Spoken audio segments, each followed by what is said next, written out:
Hello everyone. Prelims supercharge video revision series के अंतर्गत आज का हमारा जो टॉपिक है ये है सामान्य विज्ञान। सामान्य विज्ञान में आपको हम 4 अलग अलग टॉपिक डिस्कस करने वाले हैं। इसमें देखा जाए तो आपको फिजिक्स, केमिस्ट्री, बायो के साथ साथ हम science and tech, agricultural topic को भी इसमें शामिल करने वाले हैं और उससे संबंधित जो भी प्रश्न आते हैं, जो तथ्यात्मक जो जानकारी है, उनको हम यहाँ पे कंप्लीट करने का प्रयास करेंगे। सामान्य विज्ञान को 2 पार्ट में हम लेकर आएंगे। फर्स्ट पार्ट में हम यहाँ पर जा रहे हैं, आज की जो वीडियो रहेगा उसमें हम फिजिक्स और केमिस्ट्री को यहाँ पर लेकर डिस्कस करेंगे और जो सेकंड वीडियो हमारे यहाँ पर आएगा उसमें हम biology, science and tech, agriculture related सारे टॉपिक को कवर करने वाले हैं। तो 2 वीडियो में आपकी पूरी साइंस को हम कंप्लीट कर देंगे। अब यहाँ पे देखिए, सबसे जरूरी एक मुद्दा है इस टॉपिक को पढ़ने से पहले यहाँ पर रिवीजन जो एक मुद्दा आता है। देखिए, समय का एग्जाम का जब टाइम आता है, एग्जाम के टाइम पे बहुत सारे बच्चे जो गलतियां इत्यादि करते हैं कि रिवीजन को इंपॉर्टेंस नहीं देते हैं। रिवीजन का इंपॉर्टेंस कहने का मतलब है जो चीज आपने साल भर पढ़ी होती है उस चीज को ना पढ़ करके आप एग्जाम के टाइम से पहले कुछ नया खोजने में लग जाते हैं। कोई नई मटेरियल मिल जाती है, कोई नई बुक मिल जाए, कोई नई पीडीएफ मिल जाए, कोई यहाँ पर कोचिंग के यहाँ पे संस्थान के कोई नोट्स मिल जाए, कोई नई मैगजीन इत्यादि मिल जाए जिससे हम यहाँ पर सारा पढ़ें। लेकिन आपको उन चीज़ों पर भरोसा नहीं रहता जिनको आपने लगातार साल भर पढ़ा है। देखिए, एक चीज़ यहाँ पे इंपॉर्टेंस ये है, मैं आपको इसको बता दूं कि रिवीजन जो आप करने जा रहे हैं, जो आप पढ़ रहे हैं, उन्हीं पे भरोसा करिए। आपको जो टॉपिक मैगजीन में है या फिर आपको कोई कोचिंग के नोट्स ढूंढ रहे हैं या कुछ अन्य चीज़ें आप यहाँ पे लग रहा है करिए, बहुत अच्छा यहाँ पे है, इसको पढ़ लेंगे तो हो जाएगा, उनमें भी वही सिलेबस है, वही टॉपिक है जो ऑलरेडी आपने पढ़ रखा है। इसलिए वो चीज़ें आपको जो नई लगेंगी, किस तरह सिस्टमेटिक है, क्या जानकारी कहाँ दी गई है, उसको पढ़ने में समय लगेगा। एक बार जब तक आप उसे पढ़ोगे, दूसरी बार पढ़ोगे, तब तक वो चीज़ें आपको थोड़ा सा याद होनी शुरू होती हैं। लेकिन वो व्यक्ति जो आपने स्टडी पढ़ रखा है या जो टॉपिक से पढ़ रखा है या बुक से पढ़ रखा है या नोट से अगर आपने पढ़ रखा है, आपको वो शब्द, पेजेस पलटने के साथ ही वो कंटेंट आपको याद रहता है। इसलिए मेरा जो सजेशन है, एग्जाम होने से पहले नई चीजों पर भागने से बजाय आपको पुरानी चीजों पर भरोसा रखें। यानी कि जिन स्टडी मटेरियल को आपने अब तक पढ़ा है उन्हीं को रिवीजन के लिए भी यहां पर अप्लाई करें। नई चीजों को ना पढ़ें, बल्कि जो चीजें आप पढ़ते आए हैं उन्हीं को बार बार रिपीट करें।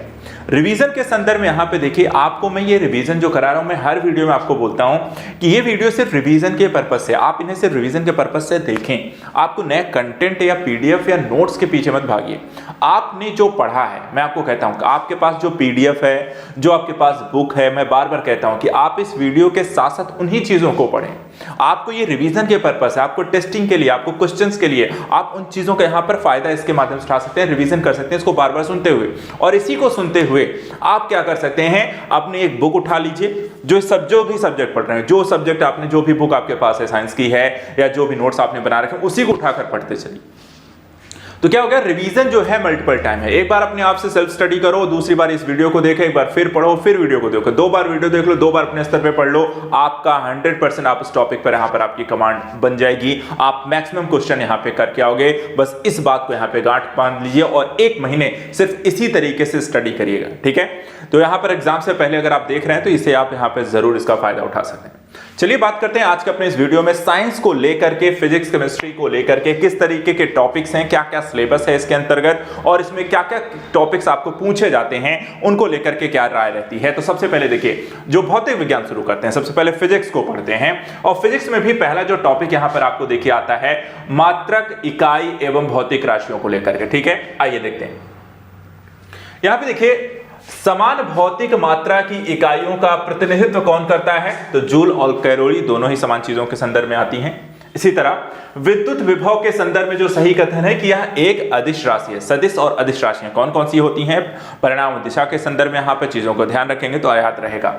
इसी तरह रिगलमैन स्केल का प्रयोग घनत्व के मापन में होता है, तो किसके घनत्व के मापन में, धुएं के घनत्व के मापन में जिस स्केल का प्रयोग होता है उसको हम कहते हैं रिगलमैन स्केल। कुछ सूची और मात्राएं और उनके एसआई मात्रक को मिलान करके काफी एग्जाम में क्वेश्चन आते हैं। जैसे कि यहां पर अगर हम देखें, दाब का एसआई मात्रक पास्कल है, लेंस की जो क्षमता होती है उसको डायप्टर से नापते हैं, ऊष्मा जो होती है जूल यहां पर, और रेडियो एक्टिव की सक्रियता होती है वो बेकुरल, इसकी यहां पर एसआई मात्रक होते हैं।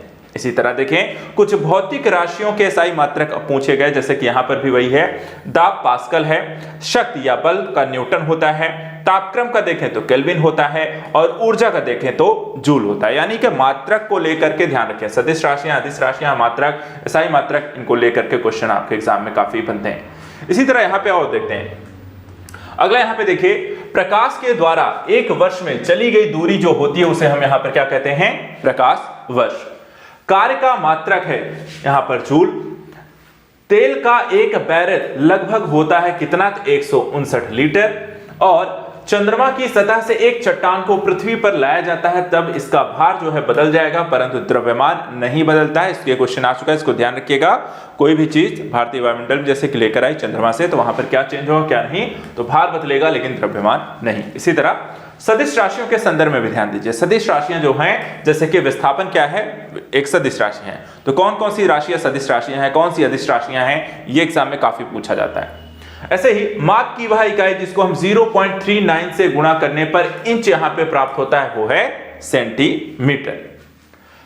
इलेक्ट्रॉन वोल्ट इकाई होती है, किसकी होती है, तो यहां पर ऊर्जा की। मेगावाट बिजली के नापने की जो इकाई है उसे हम क्या कहते हैं, विद्युत उत्पादन। किलोवाट घंटा जो मात्रक है यहां पे देखिए विद्युत ऊर्जा का होता है। 1 किलोवाट घंटा का जो मान होता है वो 3.6 इंटू 10⁶ यहां पर आपको जूल। हवाई जहाज तथा पोतों की गति नॉट में प्रदर्शित की जाती है और 100 नॉट की जो गति होती है वो 115 मील प्रति घंटा के बराबर होती है।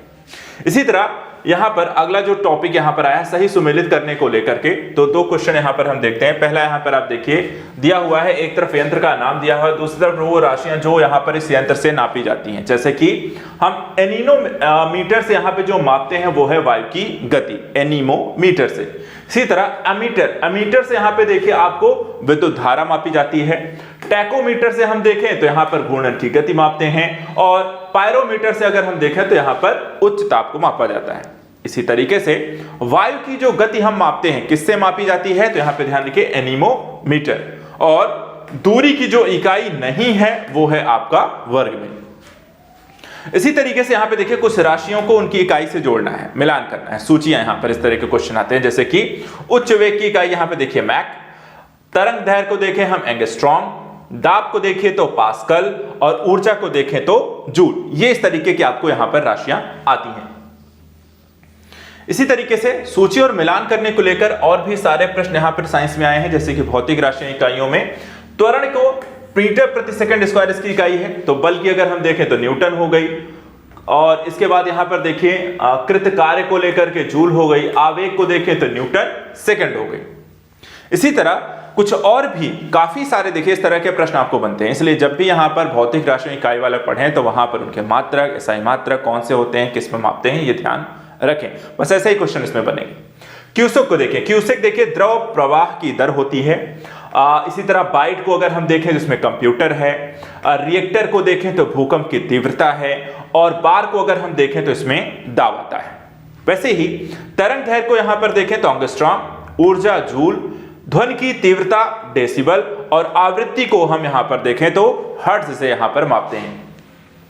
आप इन्हीं को बार बार रिवाइज करेंगे तो आपको याद हो जाएंगे, ठीक है। बस रिवीजन ही करना है आपको, ध्यान से मेरे साथ बस जुड़े रहना है, सुनते चलना है। वॉट की इकाई क्या होती है, आप आता है तो आप तुरंत उत्तर भी देते चले। वॉट की इकाई क्या है, शक्ति है। अपने स्तर पे जरूरी नहीं कमेंट करें, आप अपने स्तर पे रिवीजन करते रहिए, ठीक है। नॉट देखिए तो यहां पर इसकी जो इकाई होती है समुद्री जहाज की गति को हम नॉट में यहां पर मापते हैं। इसी तरह नॉटिकल मील जो होती है वहां पर नौ संचालन की दूरी होती है, और कैलोरी जो होता है उसको हम यहां पर ऊष्मा उसका मापन करते हैं। इसी तरह वेक्टर का परिमाण जो होता है वो बल होता है।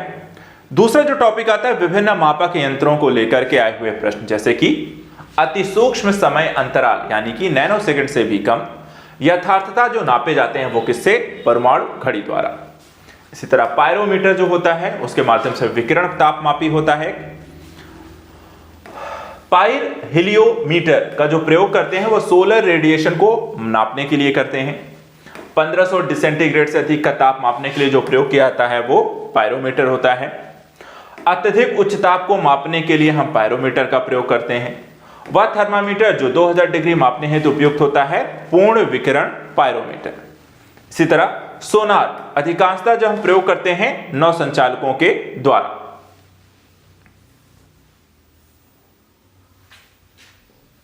इसके बाद वायु की आर्द्रता मापने के लिए प्रयोग में जो लाया जाता है वो है हाइग्रोमीटर। भूकंप की जो तीव्रता हम मापते हैं उसके सिस्मोग्राफ के द्वारा। कलाई घड़ियों में, प्रदर्शन युक्तियों में, पॉकेट कैलकुलेटरों में जो प्रयुक्त होता है वो होता है द्रव क्रिस्टल। रक्तदाब जो मापने का यंत्र होता है स्फेग्नोमैनोमीटर। डॉक्टरों के द्वारा प्रयुक्त होने वाला स्टेथोस्कोप जिस सिद्धांत पर काम करता है वो है ध्वनि तरंगों का अध्यारोपण। ऑक्सेनोमीटर का प्रयोग देखा जाए जो पौधों की वृद्धि को नापने की यहां पर प्रयोग, यानी कि वृद्धि की जो दर है पौधों की उसको हम नापने के लिए प्रयोग करते हैं। पारे का साधारणतया तापमापी यंत्रों में उपयोग जो किया जाता है उसकी क्या विशेषता है? उच्च संचालन शक्ति।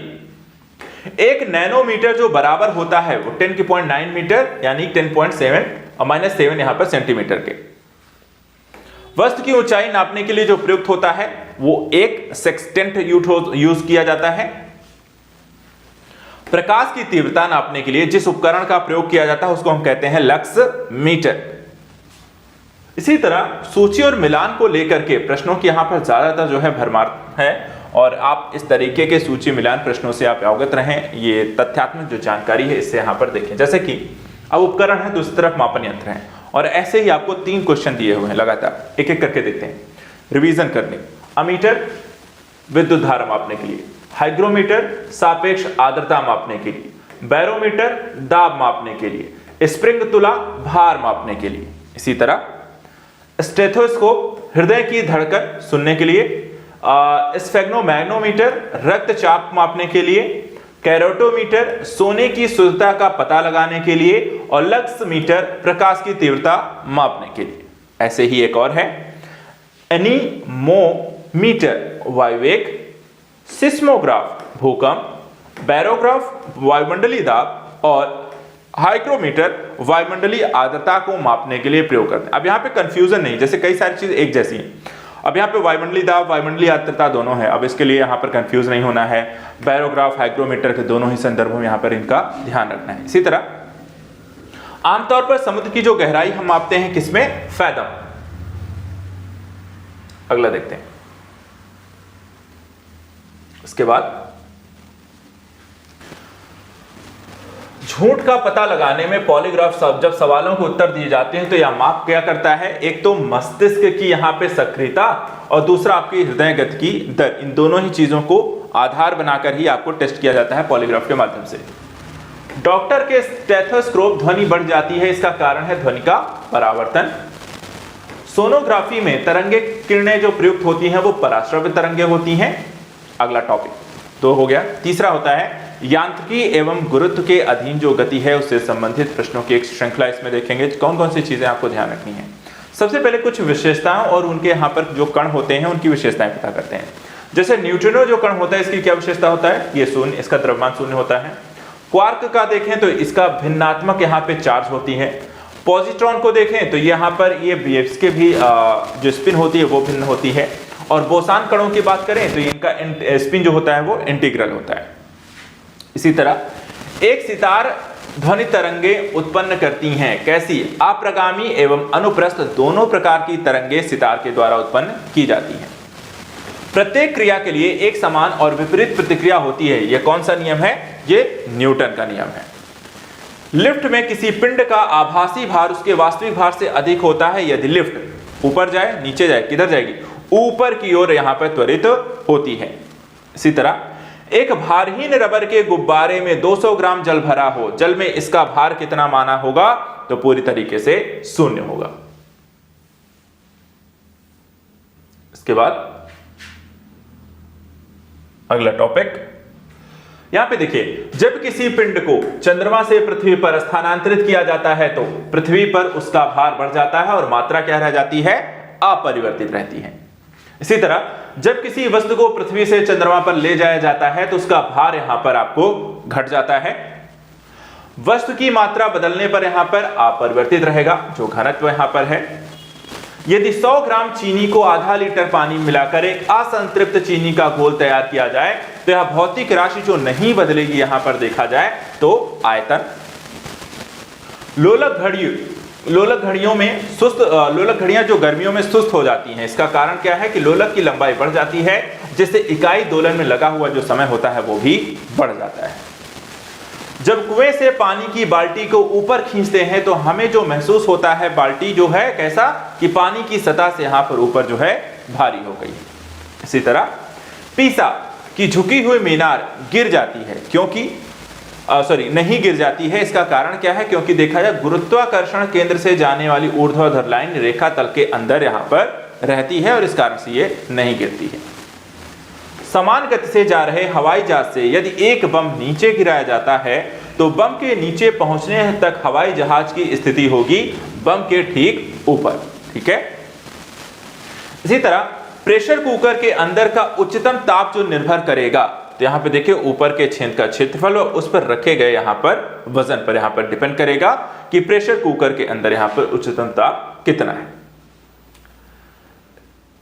देखिए साइंस में बहुत ज्यादा जो आपसे क्वेश्चन आता है, एक प्रायोगिक क्वेश्चन आता है कि पर्टिकुलर जो रूल्स हैं, ठीक है, वो रूल्स आपको कहां प्रयोग हो रहे हैं और उस प्रयोग के कारण किस तरह की चीजें आपको देखने को मिलती है। जैसे यहां पर आप देखिए प्रेशर कुकर के यूज पे पूछ रहा है, लिफ्ट को लेकर के पूछ रहा है, बम इत्यादि आपको हवाई प्लेन से आप फेंक रहे हैं, गुब्बारे की स्थिति को लेकर, कुएं से आपको पानी खींचने को लेकर, तो काफी ज्यादा एक प्रायोगिक जो एक कहते हैं ना कि दैनिक बेसिस पे आपके साइंस का क्या यूज है, उस पर अगर आप नजर रखें उनका कहां पर किस तरह यूज हो रहा है, तो काफी सारे जो सवाल आते हैं वो ऐसे ही आते हैं कि आपको प्रायोगिक या दैनिक जीवन में साइंस का क्या प्रयोग है, और उसी बेस्ड को बनाकर आपके साइंस के जो क्वेश्चन होते हैं वो यहां पर बन रहे हैं। ठीक है, तो ध्यान रखिएगा इन सारी चीजों को, काफी क्वेश्चन ऐसे बनते हैं।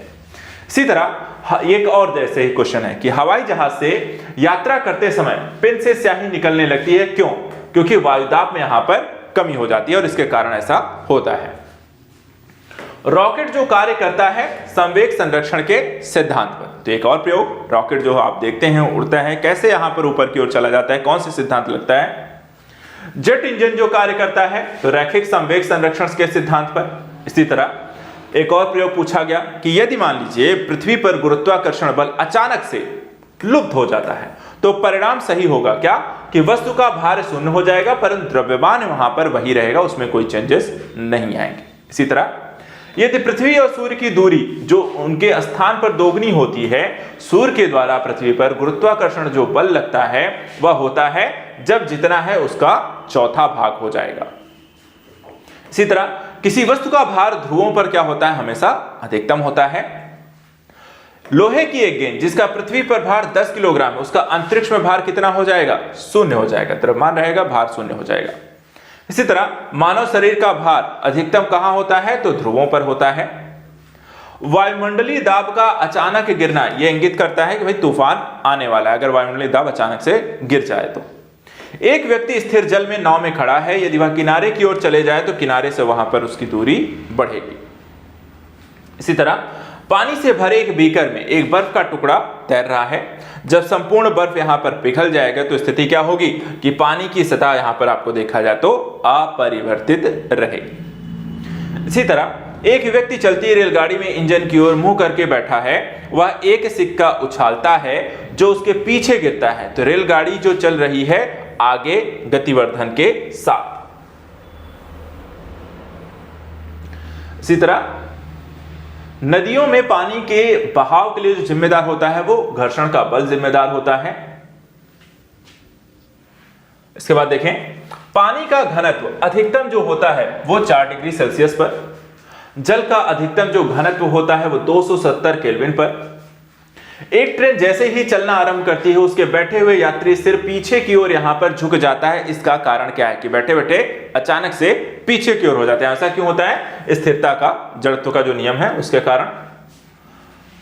वायु शक्ति या विंड पावर जो होती है, ऊर्जा का वह भाग जो विद्युत ऊर्जा में परिवर्तित होता है, कौन सा? गतिज ऊर्जा। समुद्र में प्लवन करते हुए आइसबर्ग पर का समुद्र की सतह से ऊपर जो भाग होता है वो 1/9 भाग होता है। इसी तरह अंतरिक्ष यात्री निर्वात में सीधे खड़े नहीं रह सकते, उसका कारण क्या होता है? वहां पे गुरुत्व नहीं होता है। जब एक चलायमान वस्तु का वेग 2 गुना हो जाता है तो उसकी गतिज ऊर्जा कितनी गुना हो जाती है? 4 गुना हो जाएगी, कि 2 का दूना 4 गुना, ध्यान रखिएगा।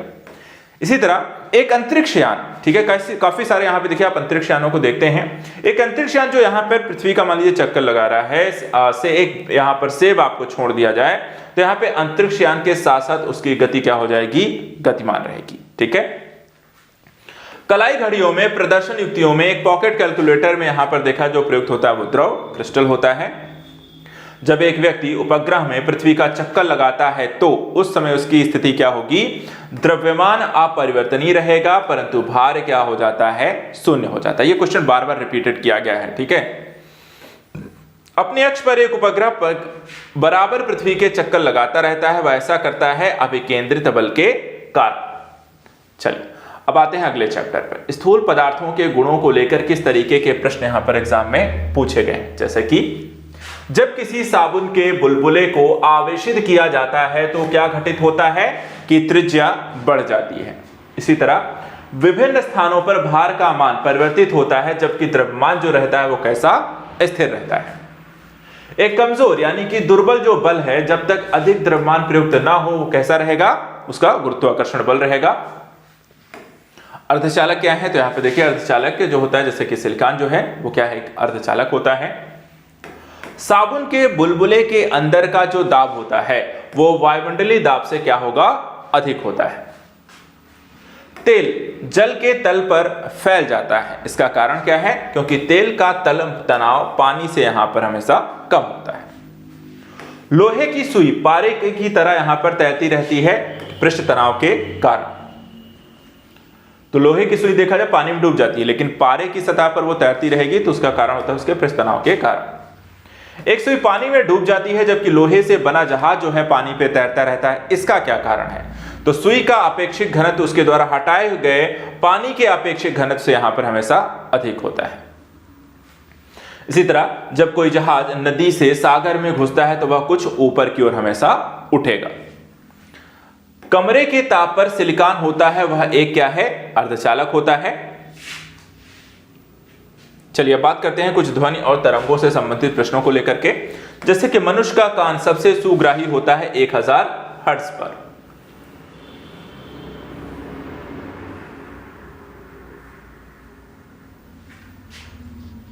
इसी तरह सुनने की दृढ़ता होती है 1/10 सेकेंड, दृष्टि की दृढ़ता होती है 1/16 सेकेंड। इसी तरह क्षेत्र और उससे अनुमानित योग्य शोर स्तर, कहां पर कितना शोर यहां पर होता है अनुमानित स्तर पर देखा जाए तो जैसे कि अगर हम ध्यान दें, आवासीय क्षेत्रों में यहां पर 55 डेसिबल है, शांत क्षेत्रों में 50 डेसिबल होता है, औद्योगिक क्षेत्रों में 70 डेसिबल है और व्यापारिक क्षेत्रों में यह 65 डेसिबल है। इसी तरह पराध्वनिक विमान जो उड़ते हैं, अगर हम देखें तो किस चाल से? तो ध्वनि की चाल से अधिक चाल से यहां पर वो उड़ते हैं। ध्वनि का एक महत्वपूर्ण अभिलक्षण तारत यानी कि पिच निर्भर करता है किस चीज पर? आवृत्ति पर। ध्वनियों के छोटे विभाजनीय ध्वनि इकाइयों को स्पष्ट करता है, जिसमें प्रत्येक की एक यहां पे अस्थिरता होती है। जिसमें अगर हम देखें तो ध्वनिग्राम की होती है। ध्वनि का वेग अधिकतम होता है, तो इसमें देखें स्टील में। दूर संचार के लिए जो प्रयुक्त तरंगे होती हैं उनको माइक्रोवेव या सूक्ष्म तरंगे कहते हैं।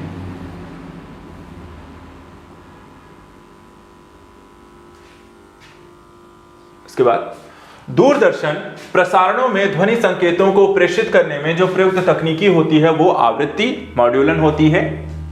किसी टीवी सेट को चलाने के लिए रिमोट नियंत्रण इकाई के द्वारा जो प्रयोग किया जाता है वो अवरक्त और रेडियो तरंगे होती हैं। इसी तरह ध्वनि एक हानिकारक ध्वनि प्रदूषक कहलाती है क्या? तो अगर वहां पे आप जो डेसिबल है 80 डेसिबल से अधिक हो जाता है तो हम उसे कह सकते हैं ध्वनि प्रदूषण की स्थिति। थर्मस फ्लास्क में लंबे समय तक तरल गर्म या ठंडा रहता है, क्योंकि ऊष्मा की कोई हानि यहां पर प्राप्ति नहीं होती है। तो संचालन, संवहन और विकिरण ऊर्जा जो होती है। ठोस तथा गैस दोनों माध्यम में जो चल सकती है तो वहां पे ध्वनि तरंगे नहीं जहां चल सकती हैं वो निर्वात में। पराश्रव्य वे ध्वनियां हैं जिनकी आवृत्ति कितनी होती है? करीब 20,000 हर्ट्ज से अधिक। सोनार में हम उपयोग करते हैं, तो यहां पे देखिए पराश्रव्य तरंगों का। नजदीक आती रेलगाड़ी की सीटी की आवाज बढ़ती जाती है, जबकि दूर जाने वाली रेलगाड़ी की यहां पर घटती जाती है। यह प्रपंच या फिनोमिनन क्या कहलाता है? तो यह डॉपलर प्रभाव का यहां पर एक उदाहरण है। ध्वनि का वेग अधिकतम कहां होता है? तो देखा जाए धातु में। स्पष्ट रूप से प्रतिध्वनि सुनने के लिए परावर्तित सतह पर सुनने वाले के मध्य कम से कम यहां पर दूरी कितनी यहां पर होनी चाहिए? तो 16.5 मीटर की। ध्वनि कहां चलती है? तो यहां पर देखिए अनुदैर्घ्य तरंगों की तरह यहां पे ध्वनि चलती है। और इसी तरह चमगादड़ अंधेरी रातों में उड़ सकते हैं, अपना शिकार भी कर सकते हैं। इसका कारण है कि वे पराध्वनि तरंगों से निकलते हैं और उन्हीं को यहां पर देखकर, उन्हीं के द्वारा देखिए पराध्वनि तरंगों के कारण वो आसानी से उसी को आधार बनाकर निकलते हैं और उस यहां से आपको देखा है निर्देशित होते हैं। इसी तरह ये कीड़ों को नष्ट करते हैं, कपड़ों से धूल हटाकर उन्हें साफ कर सकती हैं। इनका बीमारियों के उपचार के लिए प्रयोग किया जाता है। ये स्वचालित दरवाजों को नियंत्रित कर सकती हैं। ये सभी गुण जो होती हैं वो पराश्रव्य तरंगों में होती हैं। सिटी स्कैन करने में प्रयोग लाई जाती है एक्स किरणें। किसी हॉल में ध्वनि स्रोत को बंद करने के बाद ध्वनि कुछ देर तक सुनाई देती है, वो होता है अनुरण। रेडियो तरंगों द्वारा वस्तुओं की उपस्थिति स्थिति ज्ञात करने के लिए मुख्य रूप से जो प्रयोग किया जाता है वो रडार। वह तरंग जो कीड़ों को नष्ट कर सकती है, पराश्रव्य तरंग। वह तरंग जो कपड़ों से धूल हटाकर उन्हें साफ कर सकती है, पराश्रव्य तरंग। वह तरंग जो बीमारियों का उपचार कर सकती है, स्वचालित दरवाजों को नियंत्रित कर सकती है, पराश्रव्य तरंग। तरंगों की लंबाई सर्वाधिक छोटी होती है गामा किरणों में। लहरें एक स्थान से दूसरे स्थान को संचालित करती हैं, ऊर्जा। प्रेक्षागृह की दीवारें और छत रेशेदार सामग्री जैसे कांच से रेशे यहां पे आच्छादित करी जाती है, ध्वनि को अवशोषित और प्रतिध्वनि को बचाने के लिए। एक अंतरिक्ष यात्री चंद्रमा की सतह पर अपने सहयात्री को सुन नहीं सकता है क्योंकि ध्वनि प्रचारित होने का कोई माध्यम वहां पर नहीं होता है। अब इसके बाद देखिए अगला चैप्टर इसमें आता है ऊष्मागतिकी के संदर्भ में। जैसे कि वाष्पीकरण की दर के घटने पर बढ़ती है आर्द्रता। लघु पतन के समय परिपथ में विद्युत धारा का मान होता है बहुत अधिक बढ़ जाता है। ऊष्मा इंजनों में कार्बोरेटर का जो प्रयोग किया जाता है, पेट्रोल इंजन में। विद्युत चुंबकीय विकिरणों के ऊर्जा का अवरोही क्रम गामा, बीटा और अल्फा होती है। इसी तरह जब सीले बिस्कुट जो होते हैं वो आपको सीले हो जाते हैं तो यहाँ फ्रिज के अंदर रखा जाता है तो वह फिर कुरकुरे हो जाते हैं, तो फ्रिज के अंदर देखा आर्द्रता कम होती है और इसलिए अतिरिक्त नमी यहाँ पर अवशोषित हो जाती है।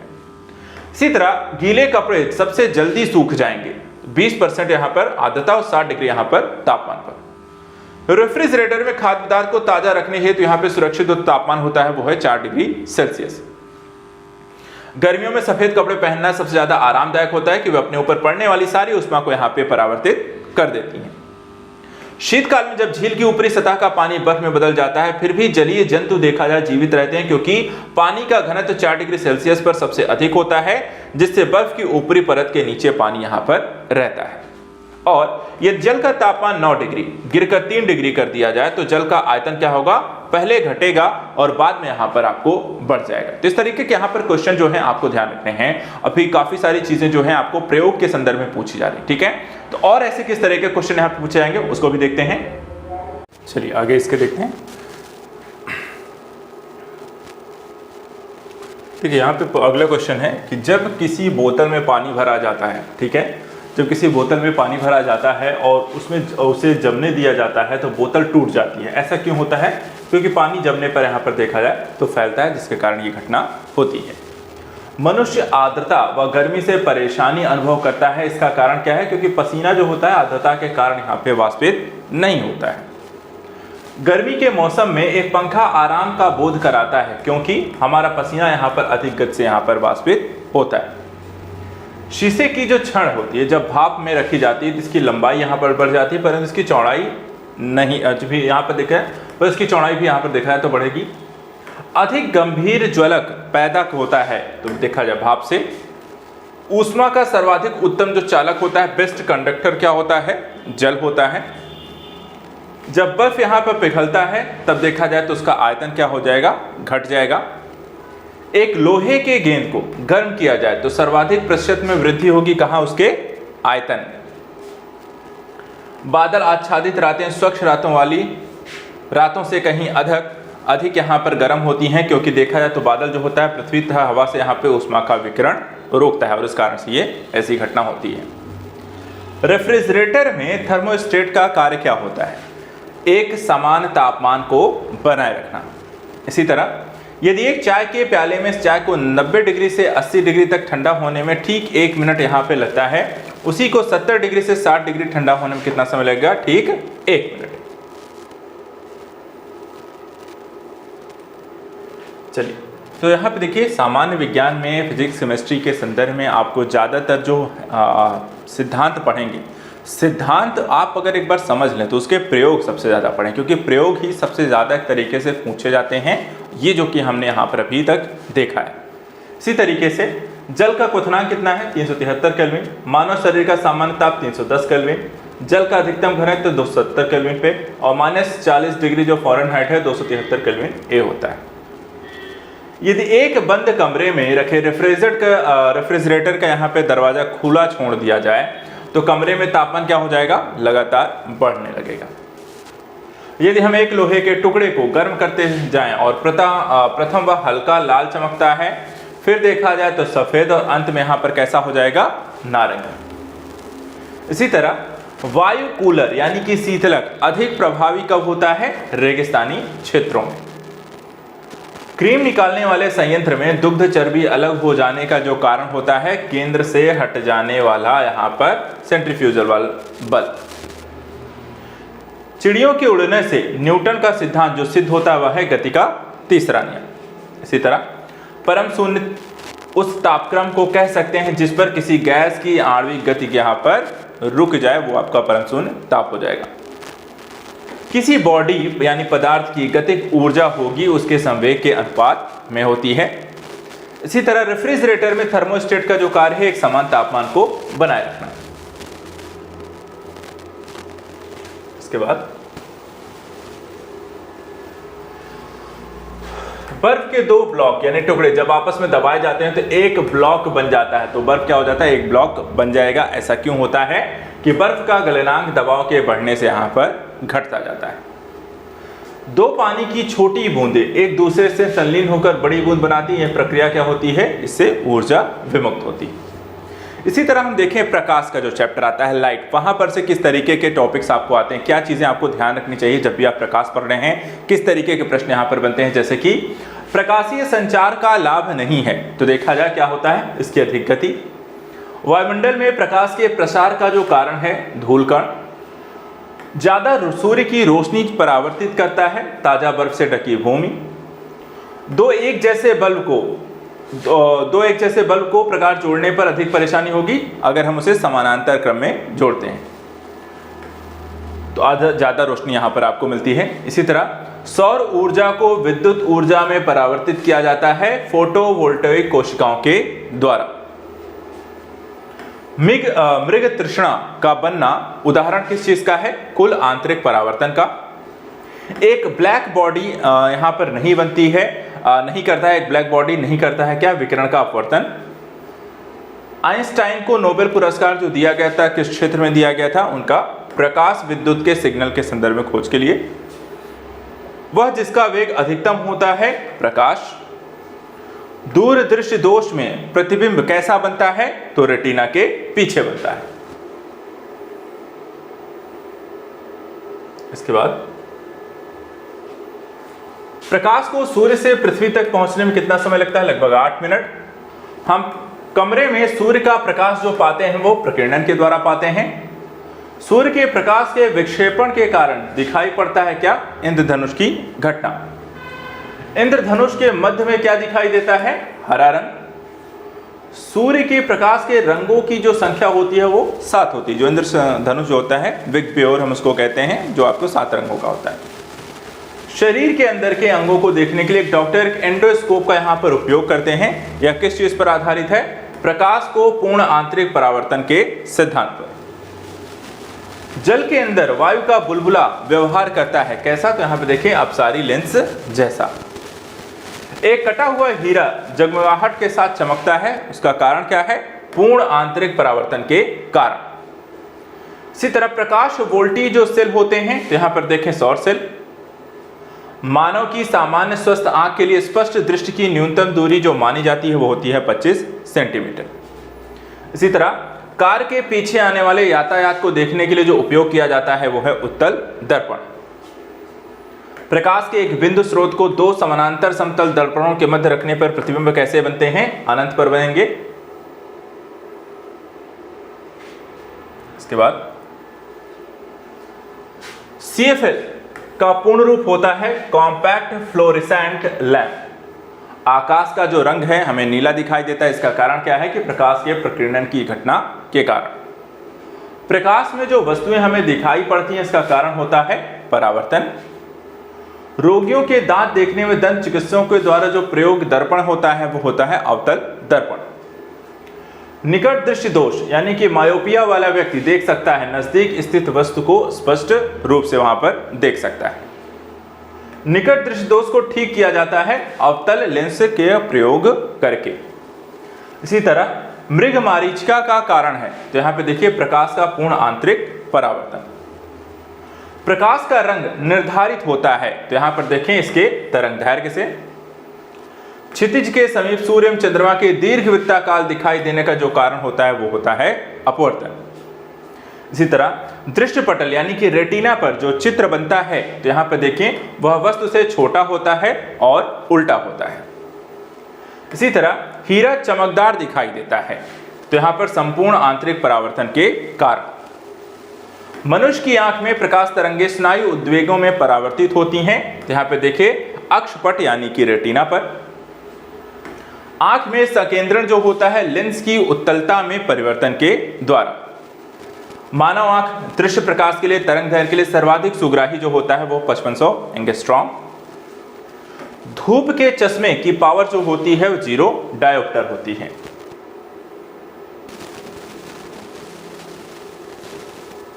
इसी तरह खतरे के संकेतों के लिए लाल प्रकाश का प्रयोग किया जाता है, इसका प्रकीर्णन क्योंकि सबसे कम होता है। धूप से बचने के लिए छाते में रंग संयोजन ऊपर उजाला और नीचे काला। प्रकाश का रंग निर्धारित होता है इसके तरंग लंबाई के द्वारा। प्रसारी विश्व की जो संकल्पना आधारित है वो है डॉपलर प्रभाव पर। सूर्यास्त और सूर्योदय के समय सूर्य के लाल रंग होने का जो कारण होता है वो है प्रकाश का प्रकीर्णन। खगोलीय दूरदर्शी से बना जो प्रतिबिंब होता है तो देखा जाए काल्पनिक होता है और बड़ा होता है। खोज बत्ती में दर्पण जो प्रयोग किया जाता है वो नतोत्तर दर्पण या अवतल दर्पण। आंख की सुग्राह्यता सबसे अधिक होती है, तो देखिए पीला और हरा रंग के बीच में। दृश्य प्रकाश का दैर्घ्यमान प्रसार होता है, यहां पे देखिए 390 से 780 नैनोमीटर के बीच। रात्रि दृष्टिकोण के कैमरे में उपयोग नहीं करता है, तो देखा जाए वस्तुओं से एक्स विकिरण पर। किसी तारे का रंग दर्शाता है, तो यहां पे देखिए इसका ताप। जब प्रकाश एक माध्यम से दूसरे माध्यम में जाता है तो उसे अपवर्तित रहता है उसकी आवृत्ति। पूर्ण सूर्य ग्रहण के दौरान सूर्य को सीधे देखने के से आंख में अपरिवर्तनीय क्षति पहुंचती है। रेटिना का जलना सूर्य की इस विकिरण के कारण होता है अल्ट्रावायलेट प्रकाश।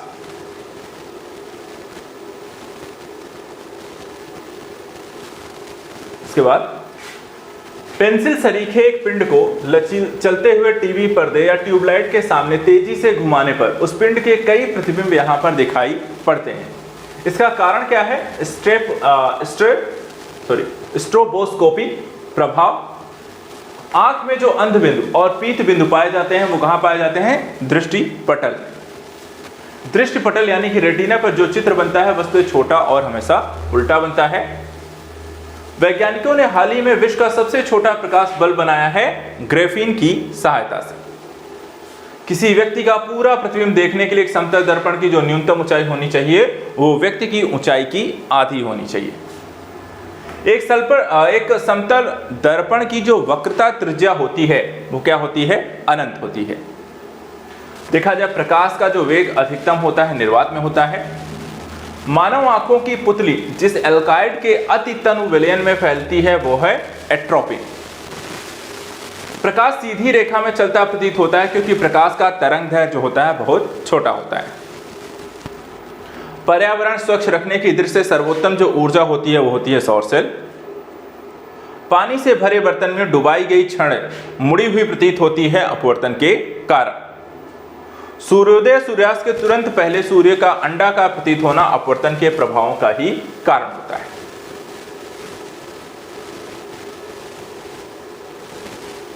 इसके बाद जब समानांतर समतल दर्पणों के मध्य कोई वस्तु रख दी जाए तो बनने वाले प्रतिबिंबों की जो संख्या होती है वो कितनी होती है? अनंत। खतरे के संकेत के लिए लाल प्रकाश का प्रयोग किया जाता है क्योंकि इसका प्रकीर्णन जो होता है वो सबसे कम होता है। लेजर एक युक्ति है जिसके द्वारा उत्पन्न किया जाता है उद्दीपित विकिरण। वह प्रभाव जिसके कारण ब्रह्मांड की प्रकृति ज्ञात करने में सहायता मिलती है वो क्या है? डॉपलर का प्रभाव। अगला टॉपिक फिजिक्स में हम पढ़ते हैं विद्युत एवं विद्युत चुंबकीय प्रेरण को लेकर के आए हुए प्रश्नों को समझने का प्रयास करेंगे। चलिए देखते हैं इसमें क्या क्या पूछा गया है। जैसे कि विद्युत की इस्त्री यानी कि प्रेस, हीटर, विद्युत की केटली, एलिमेंट जो हैं वो तत्व एलिमेंट्स जो बने होते हैं वो नाइक्रोम के। किसी अर्धचालक को गर्म करने से उसका प्रतिरोध क्या होता है? घटता है। बिजली का सबसे उत्तम जो चालक होता है समुद्री जल होता है। डायनेमो एक युक्ति है जो परिवर्तित करता है। तो देखिए यांत्रिक ऊर्जा को विद्युत ऊर्जा में परिवर्तित करने का काम डायनेमो करता है। अर्धचालक जो हैं वो आपको जैसे कि जर्मेनियम भी एक अर्धचालक है। कम वोल्टेज पर कार्य करने पर विद्युत मोटर प्रायः जल जाते हैं। इसका कारण क्या है? क्योंकि वे अधिक विद्युत धारा खींचते हैं जो वोल्टेज के प्रतिलोमानुपाती यहां पर होती है। इसी तरह 3 पिन बिजली के प्लग में सबसे लंबी पिन को जोड़ना चाहिए क्या है? आधार सिरे से।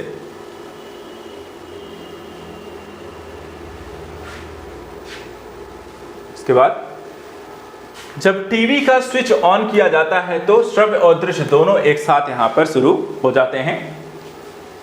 ट्रांसफार्मर प्रयुक्त होते हैं एसी वोल्टेज का उपचयन तथा अपचयन करने के लिए। इसी तरह प्रत्यावर्ती धारा विभव को ऊंचाई अथवा अपचाई करने के लिए जो प्रयोग होता है उसको हम ट्रांसफार्मर कहते हैं। इसी तरह विद्युत उपकरणों में अर्थ का जो उपयोग किया जाता है किस संदर्भ में? यहां पे देखें सुरक्षा के लिए। नव आविष्कृत उच्च ताप अतिचालक कौन सा है? तो सिरेमिक ऑक्साइड। फ्यूज में प्रयुक्त होने वाली तार की विशेषताएं क्या होती हैं? कि उच्च प्रतिरोधक शक्ति और निम्न गलनांक। ऊष्मा का बहुत अच्छा चालक है कौन? तो यहां पे पारा। किसी अर्धचालक का प्रतिरोध गर्म करने पर क्या है? घटता है। विद्युत का सबसे अच्छा चालक होता है चांदी। एक युक्ति जो इलेक्ट्रिकल ऊर्जा को यांत्रिक ऊर्जा में बदलती है वो है मोटर। और सिलिकॉन एवं जर्मेनियम जो है वो क्या है? अर्धचालक। इसी तरह घरों में लगे पंखे, बल्ब, ट्यूब आदि लगे होते हैं समानांतर क्रम में लगे होते हैं।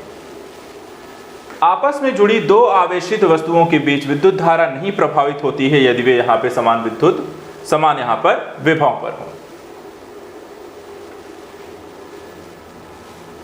इसके बाद किसी अतिचालक के द्वारा प्राप्त अधिकतम जो ताप होता है वो कितना होता है? 133 केल्विन।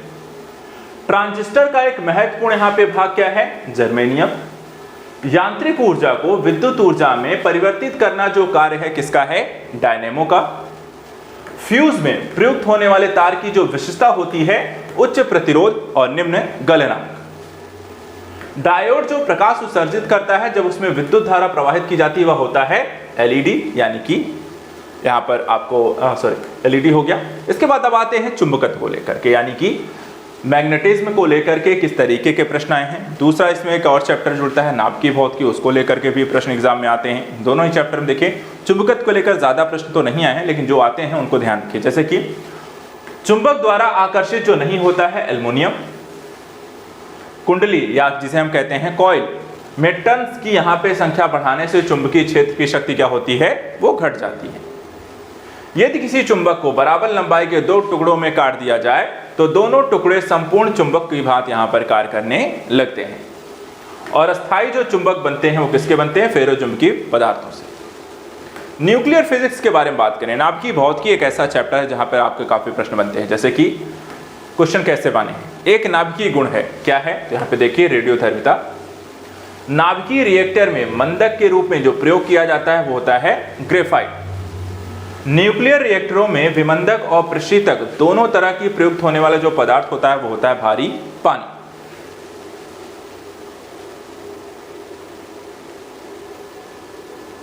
इसके बाद प्राकृतिक यूरेनियम जिसमें रेडियोधर्मी U-235 आइसोटोप का घटक कृत्रिम रूप से बढ़ाया जाता है होता है कौन सा है? वो समृद्ध यहां पर यूरेनियम होता है।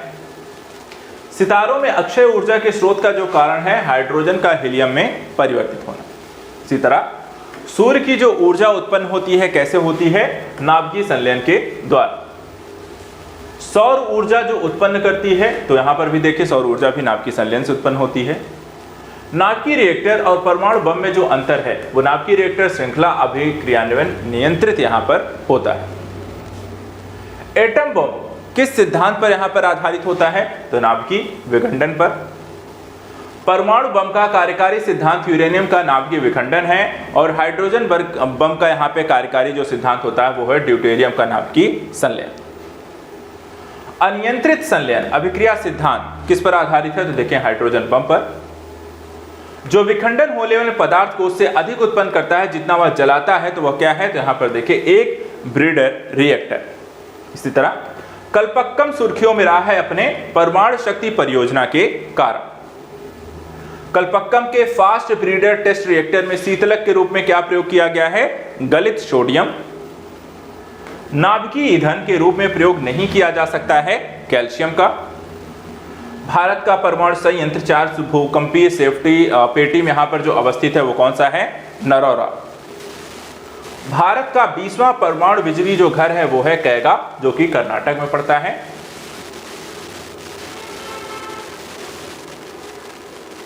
इसके बाद जुलाई 2016 तक परमाणु आपूर्तिकर्ता समूह यानी कि एनएसजी में सदस्य देशों की जो संख्या थी वो कितनी थी? 48।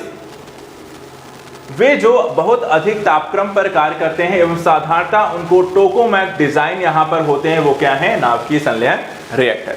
तो फिजिक्स से रिलेटेड जो भी यहाँ पे चैप्टर वाइज हमने क्वेश्चन थे वो हमने साथ में पढ़ लिए। अब लास्ट में कुछ विविध प्रश्नों को भी देख लेते हैं जो कि फिजिक्स से यहाँ पर रिलेट करते हैं, वो भी आपको यहाँ पर पता होना चाहिए। तो आइए देखते हैं।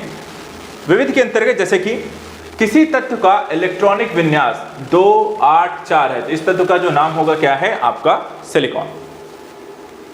भोजन को संग्रहित करने के डिब्बे की इलेक्ट्रोप्लेटिंग में धातु का जो उपयोग किया जाता है वो कौन सा? एसएन। इटली के भौतिक शास्त्री गुग्लियो एल्मो मार्कोनी के द्वारा 1890 के दशक में जिसका आविष्कार किया गया वो क्या है? रेडियो। 1919 में जी ब्रॉडशॉ ने ब्रिटेन में जो आविष्कार किया है वो है स्कूटर का। 1852 में अमेरिका के वैज्ञानिक एलिसा ग्रेव ओटिस ने आविष्कार किसका किया था? लिफ्ट का। अमोनियम सल्फेट में नाइट्रोजन जो होती है 20% होती है। विकिरण के लिए जो आवश्यक यहां पर नहीं है वो क्या है? माध्यम। इसी तरह हिग्स बोसान कण का सामान्य जो नाम है ईश्वरीय कण या गॉड पार्टिकल। मिट्टी के घड़े में जल यहां पे ठंडा रहता है वाष्पीकरण के कारण। लेजर एक युक्ति है जिसके द्वारा उत्पन्न किया जाता है उद्दीपित विकिरण।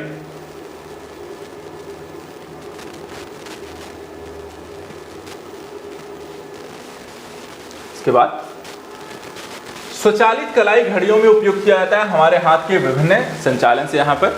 इसी तरह जब अर्धचंद्र होता है तो सूर्य पृथ्वी तथा चंद्र के बीच का जो कोण होता है वो 90 डिग्री होता है। सड़क पर चलने की अपेक्षा बर्फ पर चलना कठिन है क्योंकि बर्फ में सड़क की अपेक्षा यहां पर घर्षण कम होता है। इसी तरह दूरदर्शन के संकेत एक निश्चित दूरी के बाद नहीं मिल सकते हैं क्योंकि पृथ्वी की जो सतह है वो वक्राकार है। यदि एक जहाज नदी से समुद्र में प्रवेश करता है तो ऊपर यहां पर उठ जाता है। जब भी नदी से समुद्र की ओर जाते हैं तो वो नदी से यहां पर देखा जाए तो उठ जाते हैं ऊपर की ओर यहां पर। इसी तरह प्रोटीन को विकृत नहीं करता है। कौन सी चीज विकृत नहीं करता है? तो अवरक्त किरणें। एक व्यक्ति एक संवेदनशील तराजू पर खड़ा है, ठीक है। यदि वह गहरी सांस अंदर लेता है तो तराजू की रीडिंग कैसी हो जाएगी? घटेगी, बढ़ेगी या सेम रहेगी? तो बढ़ेगी क्योंकि अतिरिक्त हवा यहाँ पर उसके भार के रूप में यहाँ पर आ जाती है। भारत में ऊर्जा उत्पादन में सर्वाधिक जो यहाँ पे अंश होता है किसका है अभी तक? ऊष्मीय ऊर्जा के माध्यम थर्मल जो पावर प्लांट होते हैं भारत में सबसे ज्यादा हैं और वही यहाँ पे ऊर्जा का मुख्य स्रोत भी है। साधारण टॉर्च सेल के टर्मिनलों को बनाया जाता है जिंक कार्बन का। आप आंधी तूफान में कार में यात्रा कर रहे हैं, तड़ित बिजली से स्वयं की रक्षा के लिए आपको क्या करना चाहिए? कार में ही रहना चाहिए। एक्स किरणें जो पदार्थों की अधिक दूरी तक प्रवेश करती हैं क्या कहलाती हैं? कठोर एक्स किरणें। अब चलिए कुछ मिलान करने को लेकर देखते हैं और उसके बाद फिर यहाँ पर हम ये फिजिक्स के टॉपिक को हम यहाँ खत्म करेंगे और केमिस्ट्री टॉपिक पर प्रवेश करेंगे। देखिए यहाँ पे सूची मिलान करने को लेकर है, कुछ अलग अलग यहाँ पर कह सकते हैं विज्ञान के क्षेत्र हैं जिसके अंतर्गत पर्टिकुलर किसी चीज़ों का हम अध्ययन करते हैं, जैसे कि एपीकल्चर के तहत मधुमक्खी, सिल्वीकल्चर के तहत सहतूत के वृक्ष, विटीकल्चर के तहत अंगूर और पिसीकल्चर के तहत मछलियों इत्यादि का यहाँ पर अध्ययन किया जाता है। इसी तरह रेन प्रूफ यानी कि वर्षा सहकोट तंबुओं को पदार्थों का वर्षा सहगुण का जो कारण होता है उसका पृष्ठ तनाव होता है। बर्फ जमी झील में मछलियां जीवित रहती हैं क्योंकि मछलियां झील के अंदर आधा स्थल चली जाती है और वहां जहां पानी जो होता है 4 डिग्री सेल्सियस पर होता है। दूरदर्शन के संकेत एक निश्चित दूरी के बाद नहीं मिल सकते हैं क्योंकि पृथ्वी की सतह यहां पर क्या होती है, वक्राकार। पूर्ण रूप से अप्रत्यास्थ नहीं है एक खिलाड़ी के द्वारा फुटबॉल को यहां पर किक करना। अर्धचालकों को प्रतिरोध ताप के बढ़ाए जाने पर क्या होगा, वो बढ़ता है और 0 केल्विन ताप पर सिलिकॉन जो होता है क्या होता है, एक कुचालक होता है। तो ये हमारा फिजिक्स से रिलेटेड जो भी टॉपिक है या जिस तरीके के प्रश्न यहाँ पर बनते हैं उनको हमने यहाँ पर रिवीजन कर लिया, स्टडी कर लिया। लेकिन फिजिक्स के साथ साथ हमें यहाँ पर एक और टॉपिक को पढ़ना है, केमिस्ट्री। केमिस्ट्री को लेकर के अगर हम देखें यहाँ पर जो टॉपिक आए हैं, जो प्रश्न आए हैं, किस तरीके से रहे हैं और कितने सारे टॉपिक्स आपको अलग अलग सालों में से लेकर पूछे हैं। केमिस्ट्री में कौन से चैप्टर को लेकर सबसे ज्यादा प्रश्न आते हैं और उनको किस तरीके से पढ़ना चाहिए। जिस तरीके से फिजिक्स में अगर हम देखें कौन से चैप्टर में किस तरीके ज्यादातर एक व्यवहारिक क्वेश्चन से भरपूर रहा है, उसी तरीके से अगर हम यहाँ पर केमिस्ट्री के टॉपिक को भी उठाकर देखें तो केमिस्ट्री भी आपको कुछ ऐसा ही यहाँ पर दिखाई देगा। चलिए देखते हैं केमिस्ट्री को लेकर के, रसायन विज्ञान को लेकर के आपको किस तरीके के प्रश्न पिछले कुछ सालों में यहाँ पर पूछे गए हैं और रसायन विज्ञान को पढ़ते समय यहाँ पर आपको क्या चीजें ध्यान में रखनी चाहिए, किन चीजों को ज्यादा रिवाइज करनी चाहिए और पढ़ने समय यहाँ पर आपको व्यवहारिक और सिद्धांतों को किस तरीके से लेना चाहिए। आइए सबसे पहला जो टॉपिक यहाँ पर आता है अणु, परमाणु और उसकी संरचना को लेकर के। ठीक है, यहाँ पे देखिए किस तरीके के प्रश्न बनते हैं। नाभिक के आकार की कोटि होती है 1 × 10 की पावर यहाँ पर -15 मीटर। मूलभूत जो कण है वो क्वार्क। एक नाभिकीय जो गुण है रेडियोधर्मिता। पदार्थ का लघुतम कण जिसमें मुक्त अस्तित्व की क्षमता हो वह क्या होता है, अणु। ऐसे परमाणु जिनमें प्रोटॉनों की संख्या समान होती है परंतु न्यूट्रॉनों की संख्या भिन्न भिन्न होती है उनको हम क्या कहते हैं, समस्थानिक। किसी एक ही तत्व के परमाणु जिनका परमाणु भर भिन्न है और परमाणु क्रमांक यहाँ पे समान होता है उनको हम समस्थानिक कहते हैं। एक अणु परमाणु कण यहाँ पर नहीं है, न्यूट्रॉन। परमाणु के नाभिक में क्या होता है, प्रोटॉन और न्यूट्रॉन दोनों होते हैं। सबसे भारी प्राकृतिक जो तत्व है वो यूरेनियम है। न्यूट्रॉन का जो आविष्कार किया था यहाँ पर चैडविक ने किया और प्रतिकरण जो युग्म है इलेक्ट्रॉन और पॉजिट्रॉन एक दूसरे के प्रतिकरण। अगला जो चैप्टर यहाँ पे आता है रासायनिक एवं भौतिक परिवर्तन को लेकर के। इसमें देखिए पूछा गया जैसे कि खीरे को काटकर यदि नमक डाला जाता है तो उसके कारण पानी जो निकलता है वो क्या कैसी घटना है, परागसरण। इसी तरह शुष्क बर्फ किसे कहते हैं, ठोस कार्बन डाइऑक्साइड को हम शुष्क बर्फ कहते हैं। पृथ्वी पर प्राकृतिक रूप से पाया जाने वाला सबसे जो कठोर पदार्थ होता है वो कौन सा है, हीरा है। पानी का जो घनत्व अधिकतम होता है वो देखा जाए तो 4 डिग्री सेल्सियस पर। जब पानी में साधारण नमक यहां पर मिलाया जाता है तो पानी के क्वथनांक बिंदु और हिमांक बिंदु क्रमशः क्या होंगे, बढ़ेंगे और घटेंगे। इसी तरह जंग लगने से लोहे का भार कैसा हो जाता है, तो जंग लगने से लोहे का भार यहां पर बढ़ता है। अकार्बनिक रसायन यानी कि इनऑर्गेनिक केमिस्ट्री को लेकर के प्रश्न भी यहां पर आपको आए हैं, जैसे कि कांच का वह प्रकार जो पराबैंगनी किरणों से को काटता है वो होता है क्रुक्स कांच। सफेद रोशनी में देखा गया साबुन का बुलबुला रंग दिखाता है, इसके लिए जिम्मेदार जो घटना होती है वो प्रतिकरण है। 1857 में बरेली उत्तर प्रदेश में क्रांति का जो नेता थे वो यहां पर देखा कौन थे, खान अब्दुल गफ्फार खान। जल में आसानी से घुलनशील होता है तो यहां पर देखिए अमोनिया।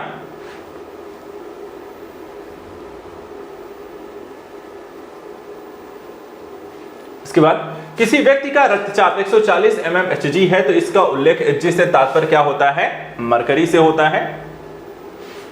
बर्तनों को चमकीला बनाने के लिए क्या प्रयोग किया जाता है, जिंक ऑक्साइड। फोटोग्राफी में सोडियम थायोसल्फेट विलयन का प्रयोग करते हैं, इसका कारण क्या है, क्योंकि ये अनअपघटित AgBr को विलेय सिल्वर थायोसल्फेट संकुल के रूप में निकालने के काम होता है। फोटोग्राफी की प्लेट पर जो परत चढ़ाई जाती है तो यहां पर सिल्वर ब्रोमाइड की। वह पदार्थ जो फोटोग्राफी में तथा एक एंटीक्लोर के रूप में प्रयुक्त होता है कौन सा है? Sodium thiosulphate. हाल ही में सीरिया के गृह युद्ध में रासायनिक हथियार का प्रयोग हुआ था और इसमें जो प्रयोग किया गया था वो थी कौन सी गैस? सरीन गैस। नदी के जल प्रदूषक के निर्धारण के लिए घुली हुई मात्रा जो मापी जाती है ऑक्सीजन की मापी जाती है कि पानी में कितने यहां पर ऑक्सीजन है। कृत्रिम वर्षा हेतु प्रयुक्त जो पदार्थ है तो यहां पे देखिए सिल्वर आयोथाइड। सड़कों पर काम करने के लिए निकला कलाईवाला बर्तनों को चमकदार रूप से हेतु देने हुए तो उन्हें चमकदार चांदी के समान तत्व का प्रयोग रगड़ने हेतु करते हैं, या तत्व जो होता है जस्ता। निश्चेतक के रूप में प्रयुक्त हो सकने वाले पदार्थ क्लोरोफॉर्म, नाइट्रस ऑक्साइड जो होते हैं आपको निश्चेतक के रूप में यहां पर प्रयोग किए जाते हैं।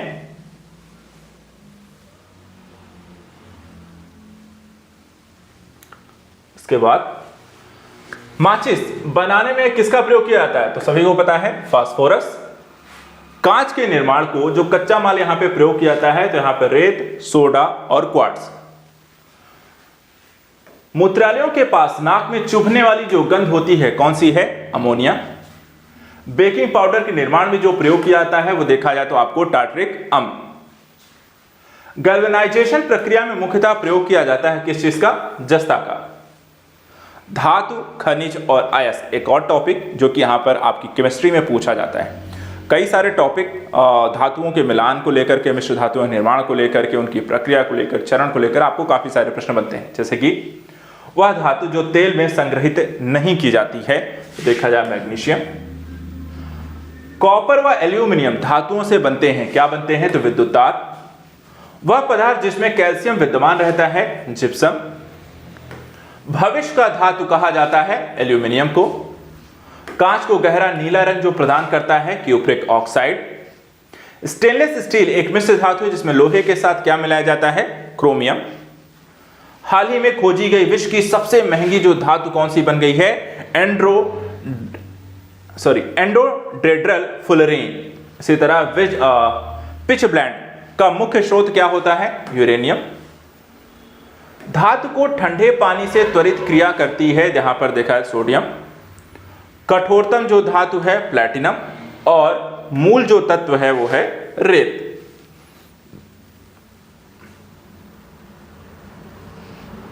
इसके बाद स्वतंत्र अवस्था में पाई जाने वाली जो धातु होती है वो है सोना। अब एक क्वेश्चन आया है सुमेलित करने को लेकर के, जहां पर कुछ धातुओं के संदर्भ में दिया है, उनकी विशेषताएं मूल रूप से दी गई हैं। जैसे कि ऊष्मा तथा विद्युत का सर्वोच्चम जो सुचालक होता है चांदी। सबसे अधिक मात्रा में पाई जाने वाली धातु है एल्यूमिनियम। सबसे अधिक लचीली तथा पीट कर बढ़ाने वाली यहाँ पे बढ़ाए जाने वाली जो योग्य धातु होती है स्वर्ण। और ऊष्मा का जो न्यूनतम संचालक होता है वो है सीसा। इसी तरह यहाँ पर भी मिलान करने को लेकर के हैं, जैसे कि हीरा जो होता है कार्बन है का प्रतिरूप है, संगमरमर देखा है तो कैल्शियम का है, बालू जो है सिलिकॉन का और स्नेहक जो होते हैं ग्रेफाइट। इसी तरह आभूषणों में जो प्रयुक्त किया जाता है, किस चीज का प्रयोग किया जाता है? गार्नेट का। धातुएं ताप की अच्छी चालक होती हैं क्योंकि उसमें स्वतंत्र रूप से इलेक्ट्रॉन यहां पर होते हैं।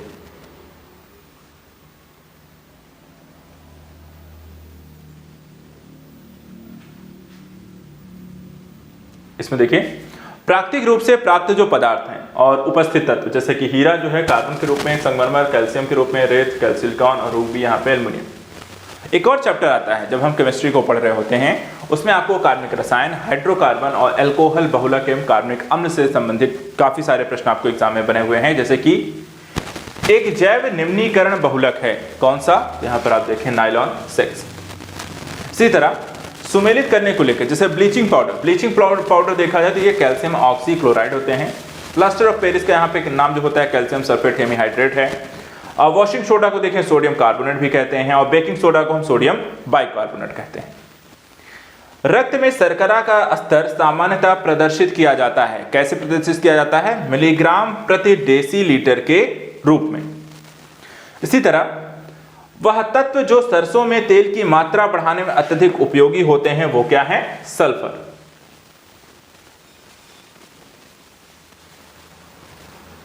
आगे देखते हैं। वह यौगिक जो एक प्राकृतिक गैस का मुख्य अवयव होता है कौन सा है? मीथेन। शुष्क बर्फ है ठोस कार्बन डाइऑक्साइड। बुलेट प्रूफ वस्तुओं के निर्माण में बहुलक जो प्रयुक्त होता है कौन सा है? पॉलीकार्बोनेट्स। बुलेट प्रूफ वस्त्र बनाने में प्रयोग किया जाता है पॉलीएमाइड। बुलेट प्रूफ खिड़की बनाने में बहुलक जो उपयोग किया जाता है पॉलीकार्बोनेटेड। सिगरेट के धुएं में मुख्य जो प्रदूषक होता है कौन सा है? तो यहां पे देखिए कार्बन मोनोऑक्साइड व बेंजीन।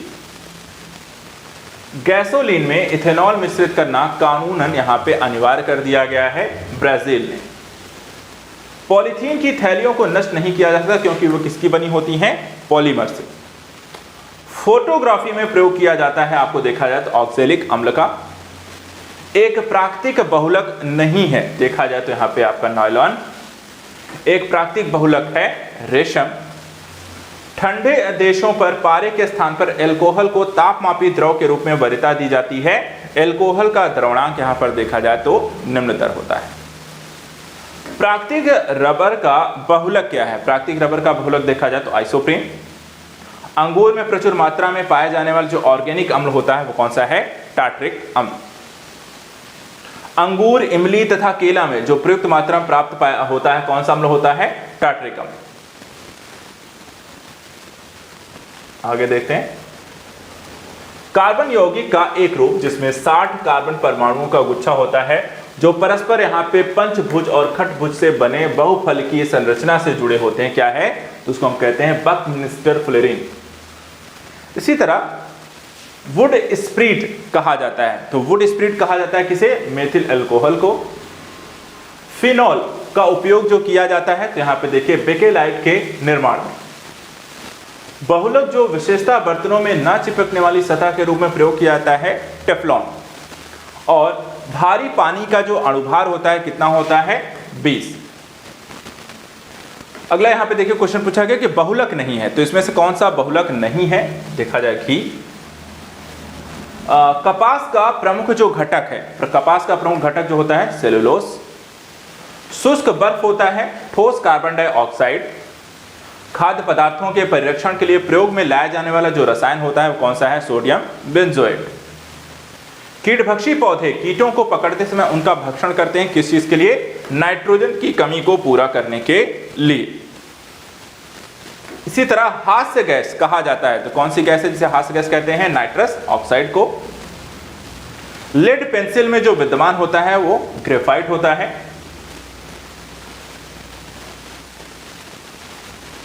इसके बाद सर्वाधिक कार्बन जो अंश विद्यमान है किसमें होते हैं? काजल में होते हैं। इसी तरह सूची 1 और 2 को संदर्भ में अगर हम देखें तो यहाँ पर एक तरफ आपको जैसे कि कुछ तत्वों के नाम दिए गए हैं और उसमें पूछा गया है कि कौन सा यहाँ पर अम्ल पाया जाता है। जैसे खट्टा दूध, खट्टे दूध में देखा जाए तो आपको लैक्टिक अम्ल होता है। सिरका एवं अचार में देखें एस्ट्रिक अम्ल होता है। सोडा वाटर शीतल पेयजल में कार्बोनिक अम्ल होता है। और सेब में देखा जाए तो आपको मैलिक अम्ल होता है।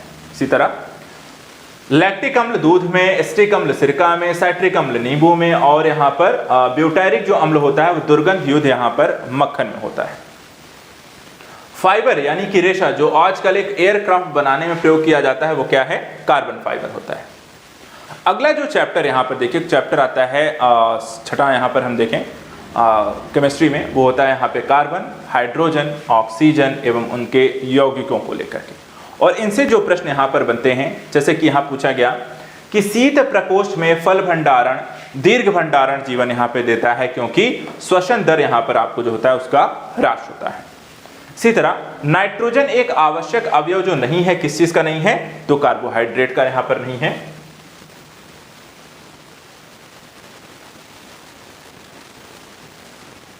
इसके बाद हाइड्रोजन सल्फाइड प्रदूषक का मुख्य स्रोत क्या है?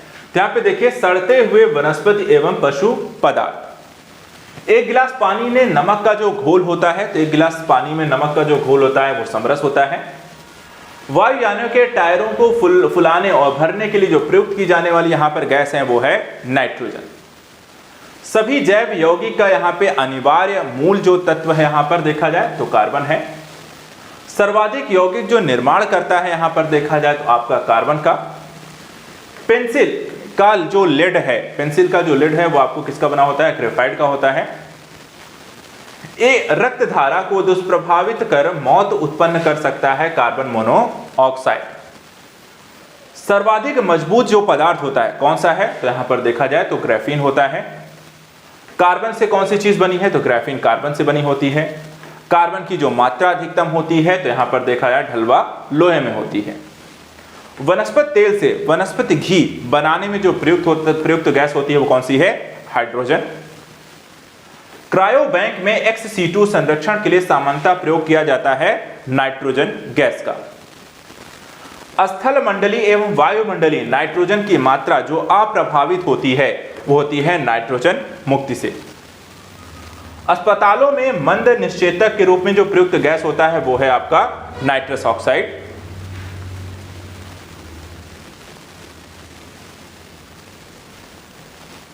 इसके बाद स्वचालित इंजनों हेतु हिमन रोधी के तौर पे जो प्रयुक्त होता है वो होता है एथिलीन ग्लाइकॉन। कार्बन का अपरूप नहीं है तो इनमें से कौन सा नहीं होता है, जिससे क्वेश्चन पूछा गया तो आइसोकार्बन्स नहीं है।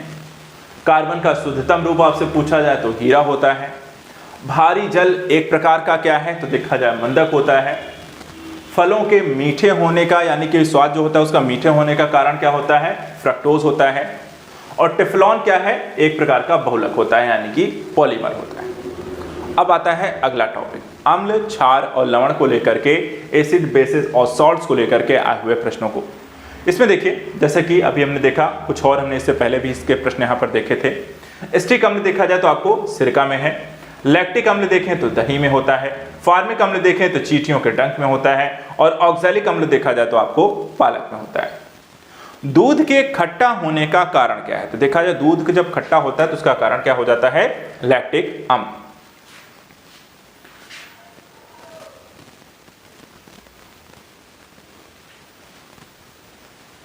ऐसे ही देखिए अमाशय रस में उपस्थित जो अम्ल होता है कौन सा है, हाइड्रोलिक अम्ल है। हड्डियों में जो उपस्थित अम्ल है वो कैल्शियम फास्फेट होता है। सिरका में जो उपस्थित अम्ल है एस्टिक अम्ल होता है। और दूध का खट्टा होना तो उसका कारण होता है लैक्टिक अम्ल। इसी तरह शुद्ध जल का पीएच मान कितना होता है, तो शुद्ध जल का पीएच मान यहां पर 7 होता है। फल सेब में देखा जाए तो मैलिक अम्ल होता है। समुद्री शैवाल महत्वपूर्ण जो स्रोत होते हैं आयोडीन के होते हैं। खुले में कुछ देर तक रखा जो दूध होता है वो खट्टा हो जाता है, इसका कारण लैक्टिक अम्ल होता है। दूध का जो औसत पीएच मान जो होता है वहां पर देखा 6.5 से 6.7। कार की बैटरी में जो प्रयोग किया जाता है वो होता है सल्फ्यूरिक अम्ल। अनिवार्य वसा अम्ल जो नहीं है तो स्टेरिक अम्ल है। अग्निशमकों में सल्फ्यूरिक अम्ल के साथ सोडियम बाइकार्बोनेट का घोल होता है। और सामान्य नमक के लिए जो एक स्रोत होता है वो होता है हैलाइट। चलिए अब बात करते हैं कुछ अक्रिय गैसों और मिश्र धातुओं से रिलेटेड यहाँ पे प्रश्नों को लेकर। सबसे पहले यहाँ पे देखा है अक्रिय गैस। इससे ज्यादा प्रश्न तो नहीं आए हैं लेकिन कुछ क्वेश्चन यहाँ पर आपको देखने को मिलते हैं, जैसे कि कौन सा जो तत्व है जो नोबल गैस यहाँ पर नहीं है, तो नोबल गैस यहाँ पर देखिए आपका क्रिप्टन। वायु भरे गुब्बारों में हीलियम को हाइड्रोजन की अपेक्षा वरीयता दी जाती है क्योंकि वह वायु के साथ विस्फोटक मिश्रण यहां पर नहीं बनाता। ऐसे ही वायु में नहीं पाई जाती है, तो वायु में देखा जाए तो आपको रेडॉन गैस जो होती है नहीं पाई जाती है। प्रकाशीय सजावट तथा विज्ञापन के लिए विसर्जन नलिकाओं में जो प्रयुक्त होने वाली गैस होती है वो कौन सी है, नियॉन। और गोताखोरों को सांस लेने संबंधी क्रिया में उपयोग की जाने वाली जो गैस होती है ऑक्सीजन तथा हीलियम। अब यहां पर अगला टॉपिक आता है मिश्र धातुएं। मिश्र धातुओं को लेकर किस तरीके के प्रश्न आए हैं, यानी कि अलग अलग तत्वों को मिलाकर बनाई गई वस्तुएं और उन वस्तुओं का यहां पर उपयोग, इस तरीके के प्रश्न यहां पर बनते हैं इस चैप्टर से। जैसे कि आयरन, क्रोमियम और निकल की जो मिश्र धातु होती है स्टेनलेस स्टील। पीतल के जो अवयव होते हैं जैसे कि जस्ता और तांबा। जर्मन सिल्वर एक मिश्र धातु है कॉपर, जिंक तथा निकिल की। कांसा मिश्रित जो धातु है तांबा और टिन की। तांबे की मात्रा जो अधिकतम होती है वो कांसे में होती है। तो यहां पर इसी तरीके के आपको प्रश्न इसमें बनते हैं। इसके बाद तांबे की जो मात्रा अधिकतम है आपको कांसे में है। पीतल, कांस्य और जर्मन सिल्वर सभी उभय घटक के रूप में किसमें विद्यमान होते हैं, तांबे में। स्टेनलेस स्टील बनाने में लोहे के साथ जो प्रयुक्त होने वाली महत्वपूर्ण जो धातु होती है वो कौन सी है, क्रोमियम है। धब्बा रहित लोहा बनाने में लोहे के साथ प्रयुक्त होने वाली जो महत्वपूर्ण धातु है वो है क्रोमियम। जर्मन सिल्वर में चांदी का जो प्रतिशत होता है 0%। गन कॉटन जो होती है सेल्यूलोस नाइट्रेट की बनी होती है।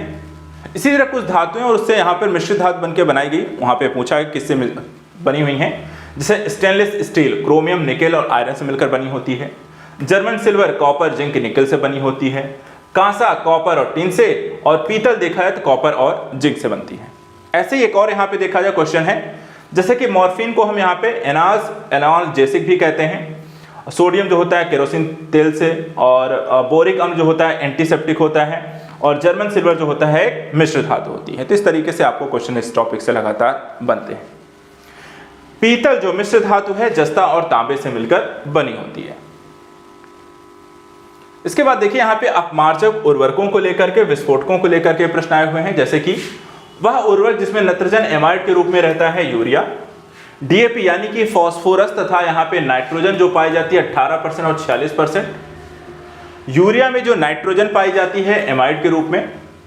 अमोनिया फास्फाइड जो प्रयोग की जाती है कीटनाशक के रूप में।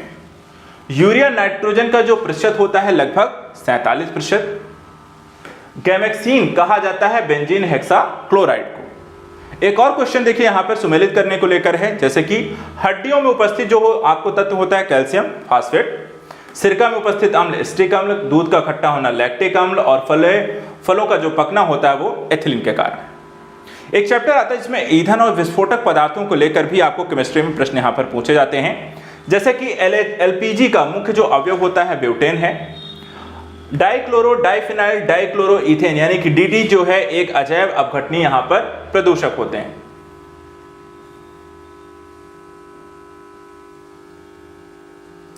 इसी तरीके से डीडीटी यहां पे हमने देख लिया। संपीड़ित प्राकृतिक जो गैस सीएनजी मुख्यतः बनी होती है मीथेन की। रेफ्रिजरेटर और एयर कंडीशनर में फ्रियॉन गैस होती है। न्यूनतम पर्यावरणीय प्रदूषण जो उत्पन्न करता है हाइड्रोजन करता है। ऊर्जा का व्यवहारिक स्रोत यहां पर बायोगैस नहीं होती है। भारी वाहन में डीजल का उपयोग किया जाता है क्योंकि वो उच्च क्षमता और आर्थिक बचत के रूप में सही रहती है। गोबर गैस प्रणाली का जो आविष्कार किया था वो सीबी देसाई ने किया। स्वचालित वाहनों में प्रदूषण नियंत्रण हेतु प्रयुक्त सीएनजी जो होती है वो CH4 होता है उसमें उपस्थित। डीजल इंजन में जो प्रयुक्त ईंधन होता है डीजल की वाष्प और वायु का मिश्रण है। गैसोहॉल एक मिश्रण है गैसोलीन और एथेनॉल का। जीवाश्म ईंधन का रूप जो है प्राकृतिक गैस है। ऊर्जा का वह रूप जिसमें प्रदूषण की समस्या नहीं होती है सौर ऊर्जा। पेट्रोलियम परिष्करण का उत्पाद जहां पर एस्फाल्ट होता है। बायोगैस संदर्भ निष्कासित वह गैस जो ईंधन के रूप में प्रयुक्त होती है वो मेथेन होती है। एक बायोगैस संयंत्र में प्रक्रिया जो होती है किण्वन की होती है। सीटेन संख्या गुणता प्रवाल के रूप में जो प्रयुक्त होती है वो यहाँ पर डीजल में होती है। तो इस तरीके के जो प्रश्न है आपको एग्जाम में केमिस्ट्री को लेकर के काफी सारे यहाँ पर आपको बनते हैं जो कि आपने यहाँ पर देख लिए हैं। ठीक है, अंतिम कुछ प्रश्नों को भी यहाँ पर हम देखते चलते हैं, जैसे कि सीएनजी जो है कंप्रेस्ड नेचुरल गैस है। स्वच्छतम जो ईंधन है प्राकृतिक गैस। द्रव सोना कहलाता है पेट्रोलियम। विस्फोटक पदार्थ नहीं है नाइट्रोक्लोरोफ्लोरोकार्बन। कार के इंजन में नॉकिंग से बचने के लिए जो प्रयोग किया जाता है टेट्रा एथिल लेड। हाइड्रोजन जो बम विकसित किया गया है वो एडवर्ड टेलर के द्वारा। बारूद के मुख्य अवयव पोटास गंधक और कार्बन है। विस्फोटक जिसका नाम यहाँ पे नोबेल तेल है टीएनजी है। मस्टर्ड गैस का जो उपयोग किया जाता है रासायनिक युद्ध के तौर पर। विस्फोटक के रूप में उत्पादन किया जाता है ग्लिसरॉल का।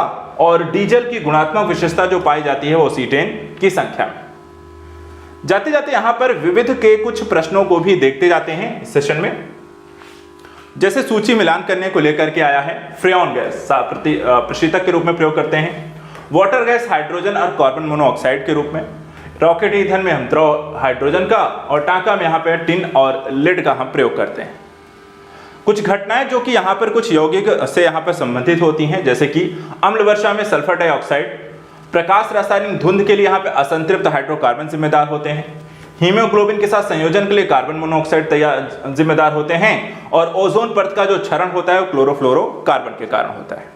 ऐसे ही वह पोषक तत्व जो दलहनी फसलों में गांठ गठन के लिए आवश्यक होता है बेरोन। 1 किलोग्राम नाइट्रोजन की आपूर्ति के लिए आवश्यक यूरिया की मात्रा 2.2 किलोग्राम। वह मिट्टी जिसका पीएच मान 7 से अधिक होता है ऊसर मिट्टी।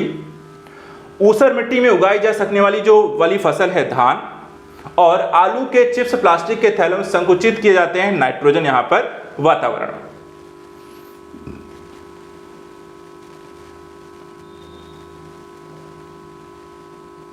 चलिए ये लास्ट यहां पर अंतिम प्रश्न यहां पर, ठोस अशुद्धियों के शुद्धिकरण के प्रयोग किया जाता है आसवन विधि। जीवाश्म की आयु निर्धारित करने उपयोग होता है कार्बन 14। राष्ट्रीय रासायनिक प्रयोगशाला पुणे में है। एक गैस जो धरती पर जीवन के लिए हानिकारक और लाभदायक दोनों है, कार्बन डाइऑक्साइड। चूहा विष के रूप में प्रयोग करते हैं जिंक फॉस्फाइड का। हड्डियों को अंधेरे में चमकने का कारण वायु के संपर्क में सफेद फास्फोरस का धीमी गति से दहन होना। रेडियोधर्मी पदार्थ उत्सर्जित करता है अल्फा, बीटा और गामा किरणें। पृथ्वी की आयु का मापन हम यूरेनियम विधि के द्वारा करते हैं। रेडियोधर्मी डेटिंग एक प्रक्रिया जिसमें मापा जाता है चट्टानों को। पराबैंगनी विकिरण पृथ्वी पर जीवन की रक्षा करती है वायुमंडल के ओजोन गज से। और आर्सेनिक के द्वारा जल प्रदूषण सर्वाधिक होता है पश्चिमी बंगाल में। तो इस तरीके से यहाँ पर हमने आज के इस टॉपिक में एक लेक्चर में यहाँ पर केमिस्ट्री से रिलेटेड सारे प्रश्नों को, फिजिक्स से रिलेटेड सारे यहाँ पर रिवीजन कर लिया है। नेक्स्ट लेक्चर में हम यहाँ पर बायोलॉजी और उससे संबंधित यहाँ पर आपको साइंस एंड टेक कृषि विज्ञान को लेकर क्वेश्चन को डिस्कस करेंगे। तो इस टॉपिक को मल्टीपल टाइम रिवीजन कर लीजिएगा। एक बार अपने स्तर फिजिक्स केमिस्ट्री को पढ़िएगा। फिजिक्स केमिस्ट्री को पढ़ते समय व्यवहारिक आपको उसका प्रयोग और उसके सिद्धांत बस आपको इतना ध्यान रखना है। तो आई होप यहाँ पर आपको रिवीजन में हेल्प करेगा। मल्टीपल टाइम इसको यूज कर सकते हैं, सुन सकते हैं और इसके यहाँ पर रिवीजन आपको बेहतर हो जाएगा। तो आज सेशन में इतना ही। नेक्स्ट वीडियो में कुछ और इंपॉर्टेंट टॉपिक्स को लेकर मिलेंगे। Thank you so much and good luck.